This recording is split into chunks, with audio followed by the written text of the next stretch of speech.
Notre histoire commence à la fin de l'année 2003, au large de la côte escarpée de l'Australie occidentale. L'océan Pacifique s'étend à perte de vue, un vaste étendue de bleu, dissimulant des mystères que l'homme commence à peine à comprendre. Sous les vagues, dans les profondeurs froides et obscures, règnent les prédateurs, et chaque ombre pourrait cacher une histoire prête à être racontée.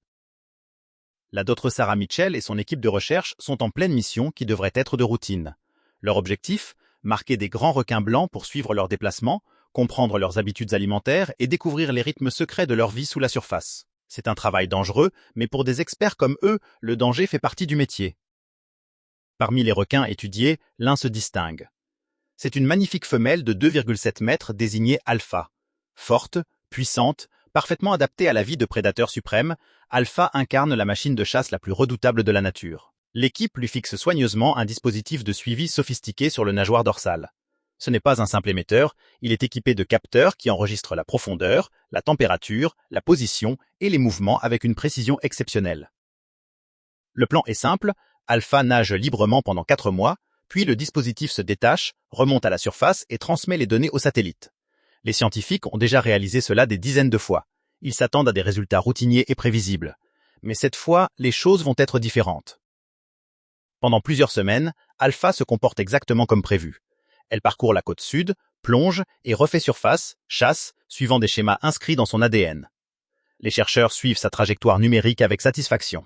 Une mission de marquage réussie, tout semble routinier. Puis, un matin frais de mars 2004, le dispositif refait surface sur une plage isolée, à l'heure prévue. La Dr Mitchell et son équipe se précipitent pour le récupérer, s'attendant aux données habituelles sur le comportement. Mais ce qu'ils découvrent les laisse sans voix. Les données défient toute explication. Alpha, leur prédateur suprême, leur requin blanc indomptable, semble avoir été dévoré vivante. Imaginez ce que les scientifiques ont vu en téléchargeant les données. Des semaines de relevés normaux, température de l'eau autour de 8 degrés C, plongée régulière, rythme prévisible de la vie d'un grand prédateur. Puis, en un instant, tout change. La température grimpe de 8 degrés à 26 degrés C, un saut impossible dans l'océan ouvert. La seule explication, le dispositif d'Alpha a été avalé par un animal à sang chaud, assez grand pour engloutir un requin de 2,7 mètres. Mais ce n'est pas le détail le plus terrifiant.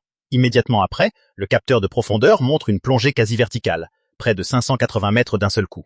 Ce n'est pas le mouvement aléatoire de charognard ou d'un requin mort flottant. C'est intentionnel, contrôlé, prédateur. Pendant plusieurs jours, le dispositif enregistre des mouvements délibérés, suggérant la présence d'un prédateur capable de considérer un grand requin blanc comme une proie. La Dr Mitchell fixe l'écran incrédule. En plus de 20 ans de recherche sur les requins, elle n'a jamais rien vu de tel. Les chiffres sont clairs, quelque chose existe dans l'océan, massif, puissant et assez affamé pour engloutir un grand requin blanc. La spéculation explose dans la communauté scientifique. Et si c'était un monstre marin inconnu, un mégalodon survivant, bien qu'on le pense éteint depuis des millions d'années, l'idée d'un prédateur préhistorique de 18 mètres stimule l'imagination dans le monde entier. Les cryptozoologues se réjouissent, tandis que les forums en ligne bourdonnent d'excitation et de peur. Pourtant, la Dr Mitchell et son équipe restent scientifiques attachés aux preuves. Cela pourrait-il être un calmar géant? Une espèce de baleine inconnue? Les géants des profondeurs comme les calmars ne correspondent pas aux données de température. Ils sont à sang froid et incapables de produire le pic enregistré dans le dispositif d'Alpha. Les baleines se déplacent autrement. Rien ne correspond, sauf une possibilité terrifiante, un autre requin. Les requins sont après tout cannibales. Le Dr James Harrison, expert en comportement des requins, explique que les requins se mangent entre eux depuis des millions d'années. Les requins bulldogs, les requins taupes et même les grands blancs. Le cannibalisme fait partie de leur comportement naturel. Mais ceci est différent. La mort d'Alpha n'est pas opportuniste. C'est une exécution perpétrée par un prédateur d'une taille sans précédent, assez grand pour l'avaler entière. L'équipe appelle ce prédateur colossal et fantomatique le sous-marin. D'après les données, il pourrait mesurer entre 5 et 6 mètres, un véritable grand blanc colossal. Le pic de température confirme cette théorie.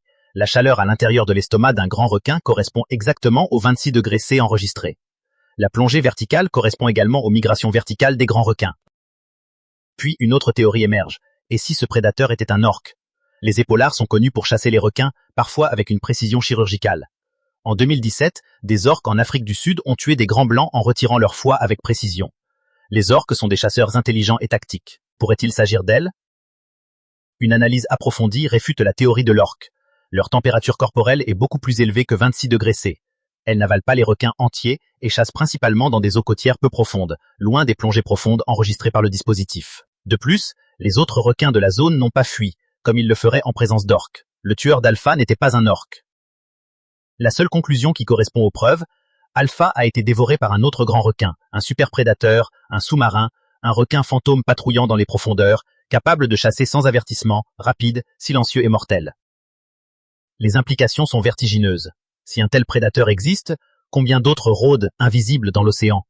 Combien de disparitions de requins ont été attribuées à des causes naturelles ou à la pêche alors qu'il s'agissait de prédation? L'équipe retourne en Australie, scrutant des milliers de kilomètres carrés avec des sonars et des caméras sous-marines, étudiant chaque anomalie. Ils trouvent des traces, de profondes marques de morsures, des contacts sonars fantômes, des témoignages de pêcheurs décrivant d'énormes ombres sous leurs bateaux et d'autres requins marqués qui disparaissent après de brèves augmentations de température. Des motifs émergent, suggérant qu'Alpha n'a pas été un cas isolé. Le public s'en empare. Les réseaux sociaux s'animent de spéculations, de peur et de fascination. Les parcs marins voient affluer les visiteurs, mais certaines communautés côtières observent un déclin touristique, reflétant une inquiétude face à ce qui pourrait nager dessous. Au fil des ans, le sous-marin reste insaisissable. Malgré la technologie avancée, les programmes de sciences citoyennes et les expéditions mondiales, aucune observation définitive ne confirme son existence. Cependant, l'histoire d'Alpha a transformé la biologie marine. Les chercheurs considèrent désormais la possibilité de grands requins cannibales dans les études sur les populations de requins. Les protocoles de marquage ont été mis à jour et les modèles de prédation analysés avec soin. La Dr Mitchell réfléchit, Alpha nous a appris que l'océan a encore le pouvoir de nous surprendre. Quelque part dans les profondeurs, des créatures existent qui remettent en question tout ce que nous savons sur la vie marine. La chasse continue. Les expéditions, le sonar amélioré et la collaboration mondiale persistent, toutes visant à comprendre les hiérarchies cachées de nos océans. Pour toute notre technologie, nos connaissances et notre expérience, la mer profonde reste humble et imposante. Dans son obscurité, les règles anciennes s'appliquent, règles écrites dans les dents et le sang. Même les prédateurs suprêmes ne sont jamais vraiment en sécurité. Et le sous-marin, il est toujours là à attendre.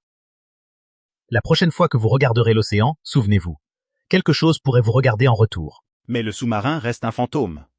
Malgré la technologie, les expéditions et les programmes de sciences citoyennes, aucune observation définitive ne confirme son existence. Alpha nous a rappelé que l'océan garde ses secrets, et que même les prédateurs suprêmes ne sont jamais vraiment à l'abri. Chaque plongée, chaque lecture de capteur peut révéler l'inattendu. Chaque disparition mystérieuse pourrait cacher un géant invisible, patrouillant dans les abysses. Les chercheurs continuent de scruter les profondeurs, mais le sous-marin reste insaisissable, un maître de l'ombre, patient et silencieux. La prochaine fois que vous regarderez l'océan, rappelez-vous, dans ses profondeurs, il y a toujours quelque chose de plus grand, de plus rapide, de plus affamé. Quelque chose qui vous observe, même quand vous ne le voyez pas. L'océan reste souverain et son prédateur invisible, toujours à l'affût.